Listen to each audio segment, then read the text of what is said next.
So it appears Austin Reaves is not happy with the Lakers. Now, I don't know about you, but I always like to listen to the post-game interviews just to kind of get a feel for where the players are at. What's their energy like? What's their disposition? Do they have a positive outlook going forward, etc.? And after watching Austin Reaves, I'm telling you, it does not look good, man. I put a few snips together so you can see what I'm talking about. So go ahead and take a listen. And afterwards, I'll dive in a little bit deeper into what I think the next step should be. Check it out. I'm a super competitor. It don't matter, what it is. We could go play golf, we could play basketball, we could play baseball. Like, I want to win, and that's the main goal at the end of the day. Wins, losses is why you play the game. You want to win. We've kind of had some bad fortune there, but at the end of the day, it happens to everybody, and we got to look in the mirror and see what we can do to be better, what I could do to be better, and just get better. The urgency, regardless, should be there. And I feel like it has for the most part. We just haven't done enough to win, regardless of what our record is. If we were 24-10 or whatever the case is, we should walk on the court every night with a sense of urgency to win the game and do whatever we need to do to win the game. So it's pretty obvious. Austin Reaves, he's frustrated, he's disgruntled, he wants to win, right? And he is just not happy with the current state of the Lakers. Now, some of you might be saying, well, he doesn't really have room to talk. He didn't start the season playing very well. He played for Team USA this summer. He was trying to find his rhythm. So I get that. But since coming off the bench, he's really picked up his play. And there are a couple things that you can never question about Austin Reaves, and that's his competitiveness and his effort. So in my opinion, he has every right to feel frustrated and expect more from his teammate.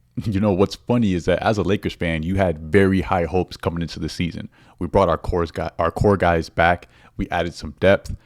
And what's funny is that the whole reason why we did this was to alleviate some of the pressure from LeBron and AD to put up so many minutes. And look at what's happened.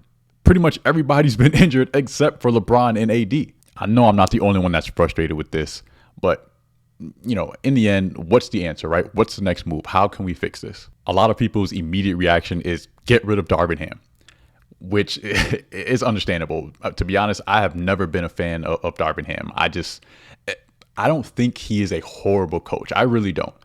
But I've always stood by this. I've always said he's not necessarily a bad coach. He's just not the right coach for this team. I don't think he's a good fit as head coach for the Lakers. And realistically, I don't see Darvin Ham leaving anytime soon. Probably not until the offseason. If so, I would be surprised. So in my opinion, the most immediate response, the fastest thing we can do to kind of help turn this around is the trade market. We have to look at what's available and try to make a move that'll set us up in the right direction to compete for a championship. Personally, I think Zach LaVine would be a really good fit. Now, I know a lot of people are thumbs down on that. He's injury prone. The contract's too big. We will be losing too much depth. First of all, who isn't injury prone at this point?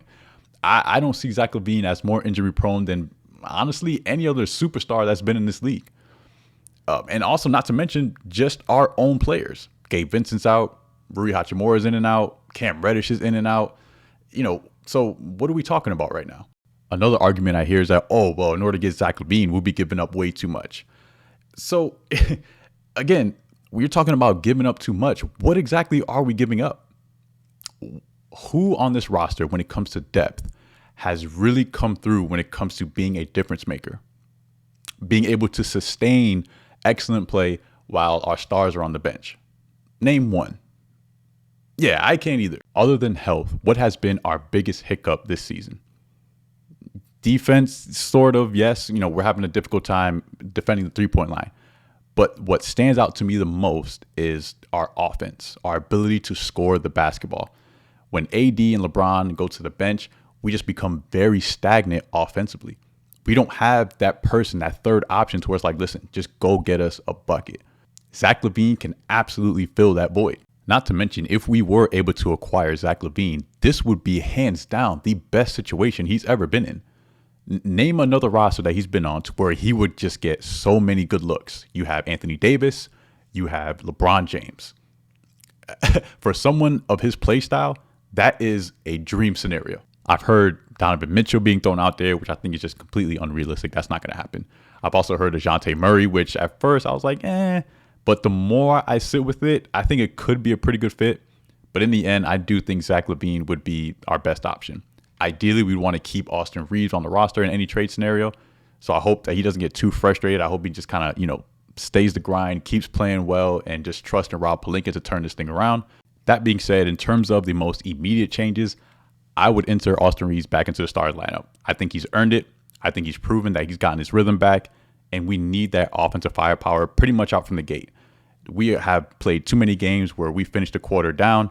We don't have that energy. That offense just needs to pick up. We have to be able to outscore opponents from the first quarter. Either way, we have to figure out something soon because this next stretch, I believe over the next 10 or 11 games, most of them are going to be at home. So we got to turn this thing around.